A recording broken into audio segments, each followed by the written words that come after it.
اللہ تعالیٰ مبوس کرتا ہے بندوں کو. تو یہ ٹینشن اللہ کا کام ہے کہ وہ کس کو اٹھاتا ہے. میں اسی لیے کہتا ہوں کہ یہ وہ دور ہی نہیں تھا کہ اللہ تعالیٰ اس چیز کا رسک لے کہ کسی پیغمبر کو مبوس کرتے.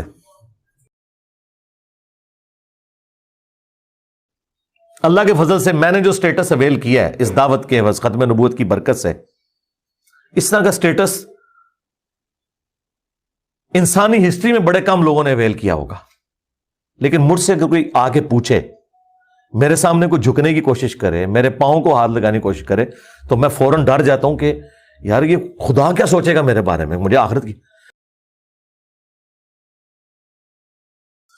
اب اس میں طریقہ یہ ہو سکتا ہے کہ آپ معافی مانگیں.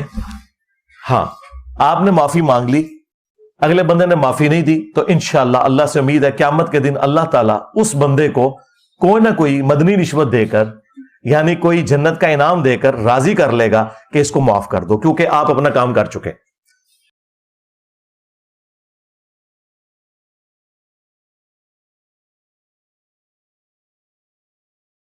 ایک نالائق اسٹوڈنٹ کو سال کے اینڈ پہ اگر ٹیچر کہہ دے کہ مجھے لگتا ہے تو نے فیل ہو جانا ہے، اور وہ فیل ہو جائے، تو وہ خود فیل ہوا ہے یا ٹیچر کے کہنے کی وجہ سے ہوا ہے؟ ٹیچر کا تو ایک اوپینین ہے نا، تو اللہ کا ایک اوپینین ہے اور اس کا اوپینین کامل ہے. ٹھیک ہے، آج کی کوسچن آنسر سیشن کو سٹارٹ کرنے سے پہلے میں 3 چیزیں بتا دوں. نمبر 1، اللہ کا فہم. مرزا جہلمی نے 6 الفاظ اللہ تعالیٰ کے لیے استعمال کیے: ٹینشن لینا، رسک لینا، سوچنا، اوپینین، رشوت اور فہم. یہ سارے جملے ہم نے مرزے کی زبانی آپ کو سنا دیے، اور جن ویڈیوز سے ہم نے یہ جملے لیے ہیں ان کا ٹائٹل اور پورا وقت بھی ہم نے ڈسپلے کر دیا ہے، تاکہ کوئی یہ نہ کہے کہ سیاق و سباق سے کاٹ کر یہ جملے لیے گئے ہیں. اور اگر کوئی اصل ویڈیو میں مرزے کے یہ جملے سننا چاہے تسلی کے لیے تو سن سکے. اب ہمارا سوال مرزے کے شاگردوں سے یہ ہے، کیا یہ الفاظ اللہ تعالیٰ کے لیے بولنا درست ہے؟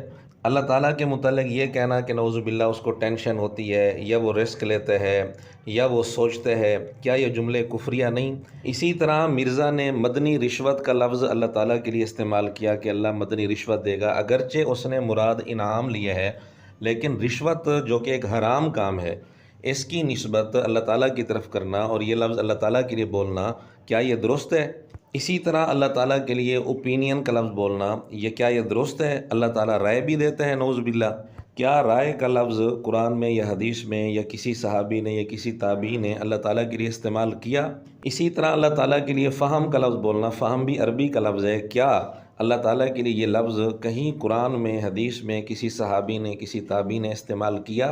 فہم کا معنی ہوتا ہے ایک چیز سے دوسری چیز کو سمجھ لینا. کیا نعوذ باللہ اللہ تعالیٰ کو اس کی ضرورت پڑتی ہے کہ ایک بات سے دوسری بات کو اللہ تعالیٰ سمجھے؟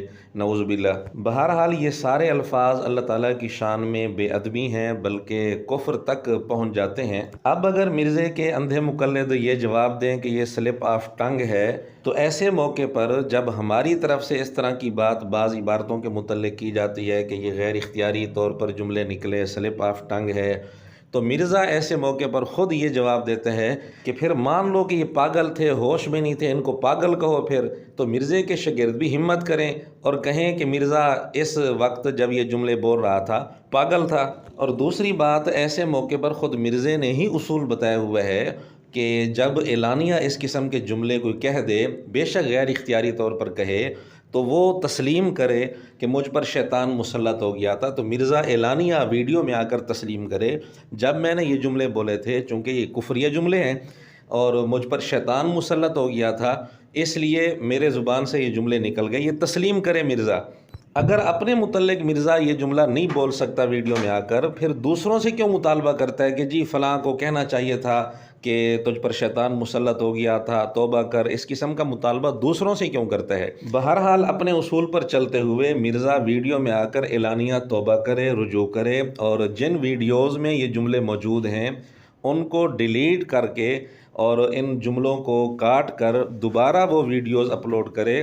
اگر متوجہ کرنے کے باوجود بھی مرزے کی یہ ویڈیوز باقی رہتی ہیں تو اس کا مطلب یہ ہے کہ مرزا دوسروں سے جو مطالبہ کر رہا ہے کہ جی یہ پرنٹنگ کیوں ہو رہی ہے، یہ کتابیں کیوں چھاپ رہے ہیں، اس کے اندر فلاں عبارت ہے، تو پھر دوسروں سے مطالبہ کرنا یہ مرزے کی منافقت ہے۔ بہرحال جس طرح کے مطالبات ایسی عبارتوں کے متعلق مرزا دوسروں سے کرتا ہے، مرزے کو چاہیے ان مطالبات کو پہلے اپنے اوپر لاگو کر کے خود عمل کرے، پھر دوسروں سے مطالبہ کرے۔ اگر اپنے اوپر ان مطالبات کو لاگو نہیں کرتا تو پھر مرزے سے بڑا منافق کوئی نہیں ہوگا۔